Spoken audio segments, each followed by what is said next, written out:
இன்றி நாம் நினைத்த காரியம் வெற்றியடைய ரொம்பவே எளிமையான வழிபாடு. முருகக் கடவுளுக்கு செவ்வாய் ஹோரையில் நெய் தீபம் ஏற்றி வழிபாடு பண்ணும்போது கண்டிப்பாக நாம் நினைச்ச காரியம் நடக்கும். முக்கியமாக கடன் தொல்லையிலிருந்து விடுதலை பெறுவோம்.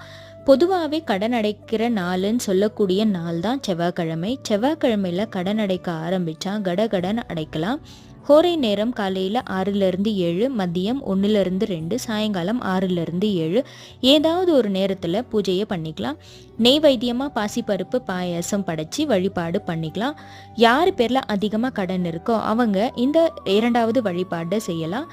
பசுமாட்டிற்கு உணவு தானமாக கொடுக்கறது. மதியம் 1லிருந்து 2 ஹோரை நேரத்தில் பச்சரிசியை நல்லா கழுவிட்டு அதுலேயே பாசிப்பருப்பு வெல்லம் சேர்த்து நல்லா கலந்து பசுமாட்டிற்கு உணவு தானமாக கொடுக்கலாம். சாயங்காலம் 6லிருந்து 7 ஹோரை நேரத்தில் முருகர் ஃபோட்டோ முன்னாடி நெய் விளக்கு ஏற்றி வச்சு வழிபாடு பண்ணும்போது நாம் நினைச்ச காரியம் கண்டிப்பாக வெற்றி அடையும்.